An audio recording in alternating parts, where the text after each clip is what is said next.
Assalamualaikum warahmatullahi wabarakatuh. Salam dan bahagia. Halo Bapak Ibu guru penggerak yang hebat. Bertemu lagi dengan saya Citra Sintarani, CGP Angkatan 8 Kota Semarang.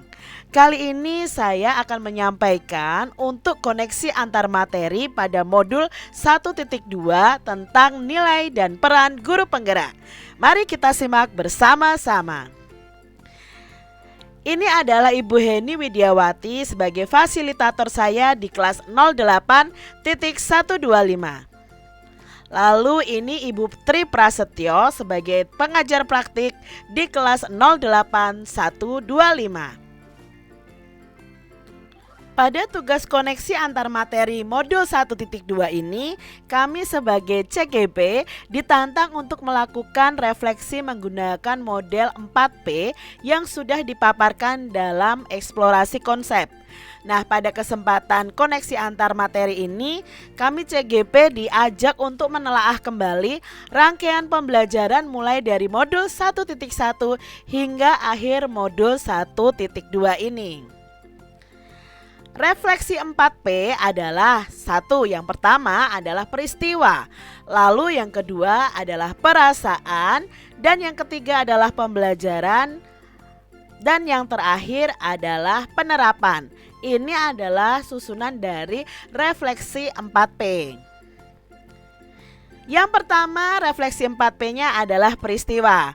Apa yang saya pelajari dari modul 1.1 dan modul 2.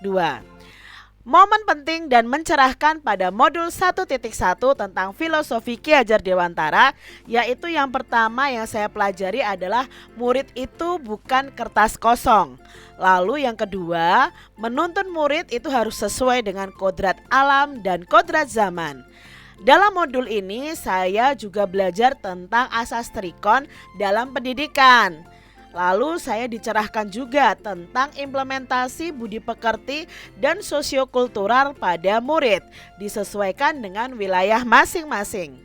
Lalu momen penting dan mencerahkan yang berikutnya adalah tentang tujuan pendidikan. Tujuan pendidikan itu adalah membawa murid atau anak untuk mendapatkan keselamatan dan kebahagiaan setinggi-tingginya. Lalu di modul 1.1 ini saya juga belajar tentang trilogi pendidikan menurut Ki Hajar Dewantara, yaitu Ing Ngarso Song Tulodo, Ing Madya Mangun Karso, Tutwuri Handayani. Pada modul 1.2, momen penting dan mencerahkan yang saya dapatkan adalah dijelaskan tentang cara kerja otak manusia. Ada sistem berpikir cepat dan sistem berpikir lambat. Lalu dijelaskan juga tentang perumpamaan otak 3-in-1 pada manusia. Bagaimana bahwa otak manusia itu terdiri dari otak reptil, otak mamalia, dan otak neokorteks. Lalu dijelaskan juga tentang 5 kebutuhan dasar manusia secara kebutuhan genetisnya. Dan juga dipelajari tahap tumbuh kembang anak secara wiraga, wirama oleh Ki Hajar Dewantara. Nah, dalam modul 1.2 ini saya juga dicerahkan tentang manusia merdeka. Manusia merdeka itu memiliki daya dalam memilih, dan manusia merdeka itu termotivasi dari dalam untuk melakukan perubahan. Di momen penting modul 1.2 ini juga dijelaskan tentang nilai guru penggerak. Seorang guru penggerak untuk bisa memahami dan menjiwai nilai-nilai dari seorang guru penggerak. Guru penggerak itu diharapkan untuk memimpin dan mengolah perubahan. Sebagai pemimpin perubahan, guru penggerak diharapkan mulai berlatih dan mengadopsi kebiasaan berpikir secara sistem. Nah, sebagai pendekatannya holistik yang berfokus pada bagaimana bagian-bagian penyusun sebuah ekosistem pendidikan itu saling terkait dan bagaimana bagian-bagian tersebut dari waktu ke waktu bekerja secara simultan dalam konteks lain atau sistem lain yang lebih besar. Nah, nilai guru penggerak ini ada 5, yaitu berpihak pada murid, mandiri, reflektif, kolaboratif, dan inovatif. pada modul 1.2 ini juga dipelajari tentang peran guru penggerak. Nah, di masa mendatang, guru penggerak ini diharapkan untuk memainkan peran-peran pemimpin perubahan dalam ekosistem pendidikannya masing-masing. Kepemimpinan seorang guru tentunya akan lebih maksimal jika memiliki keterampilan ataupun kompetensi yang sesuai dengan tujuan pendidikan yang diharapkan. Nah, peran guru penggerak ini juga ada 5. Yang pertama, guru penggerak itu menjadi pemimpin pembelajaran.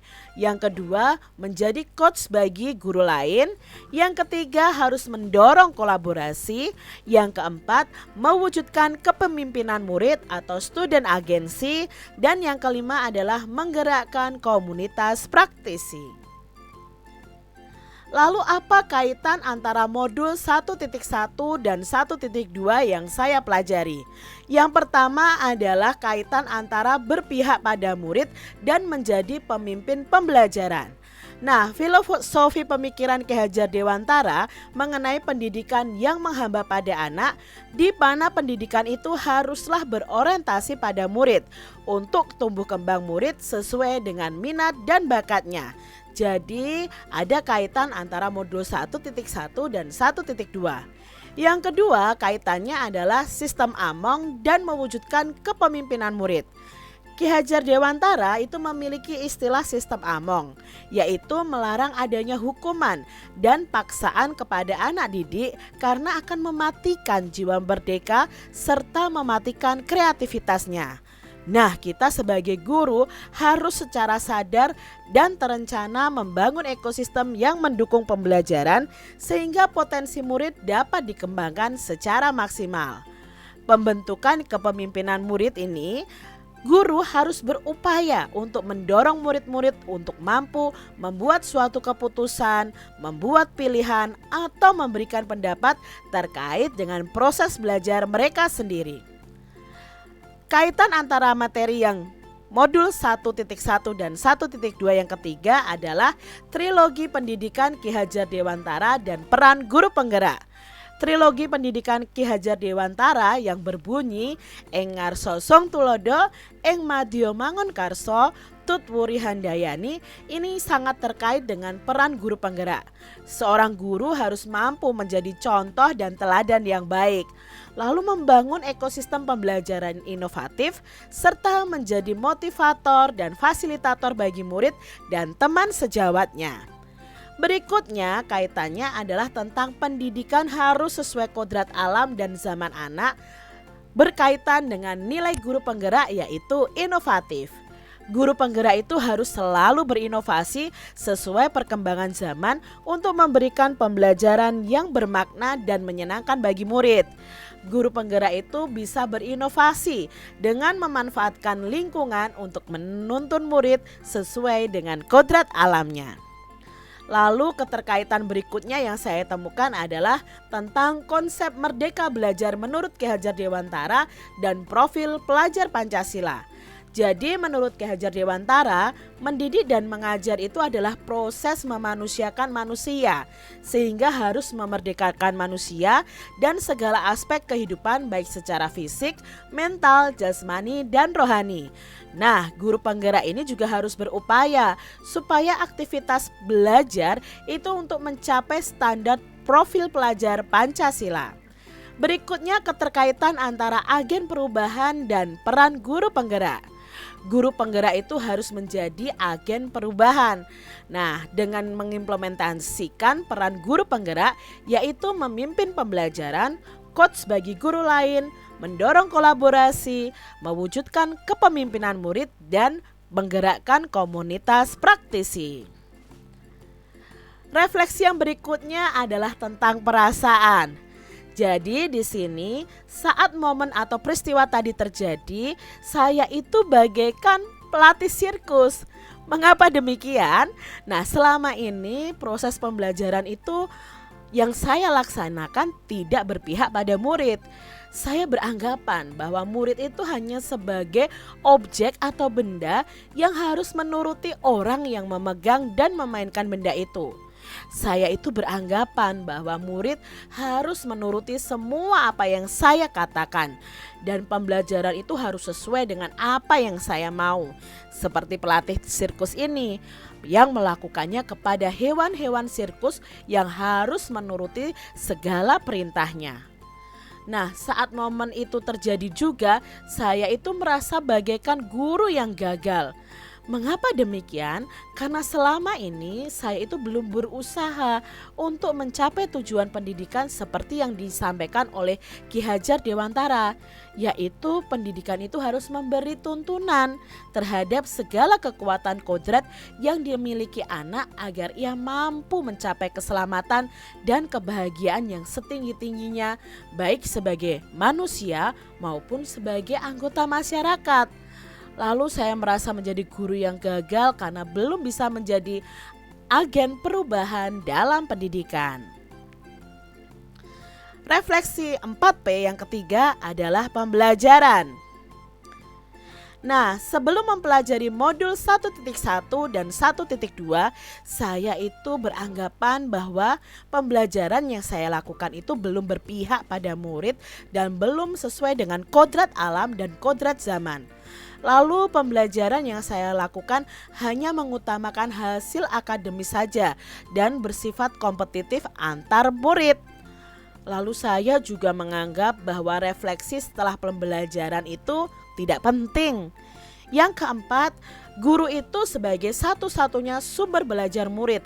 Jadi di sini ditekankan teacher center atau guru adalah sumber belajar. Yang kelima, murid itu harus tunduk dengan perintah guru dan saya jarang sekali melakukan kolaborasi di pembelajaran di kelas saya. Nah, sesudah mempelajari modul 1.1 dan 1.2 ini ada perubahan pemikiran dan akan saya lakukan dalam pembelajaran di kelas saya. Yang pertama, saya harus mampu menjadi pemimpin pembelajaran yang berpihak pada murid. Menuntun murid memiliki budi pekerti sesuai kodrat alam dan kodrat zamannya.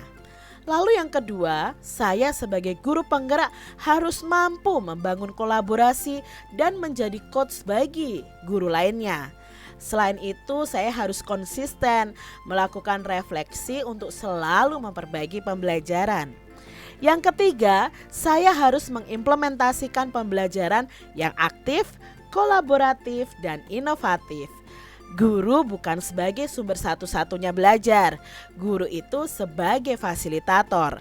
Lalu yang keempat, pembelajaran harus berpusat pada murid sesuai dengan gaya belajar mereka, bakat, dan minat mereka. Lalu pembelajaran itu harus mampu membentuk murid yang sesuai dengan profil pelajar Pancasila.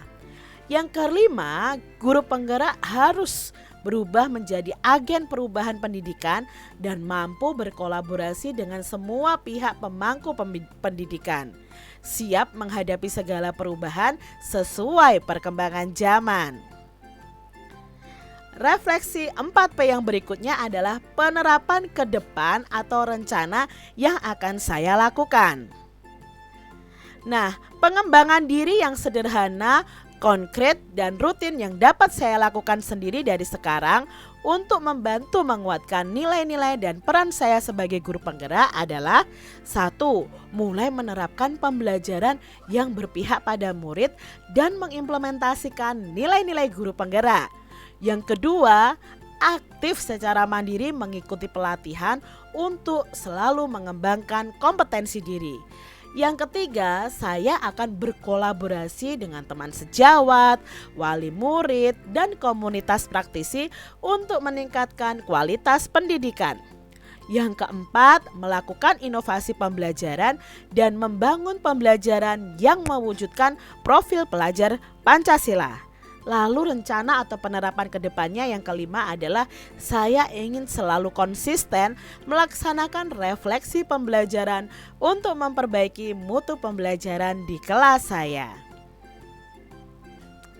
Demikian tadi hasil dari refleksi saya untuk koneksi antar materi pada modul 1.2 tentang nilai dan peran guru penggerak.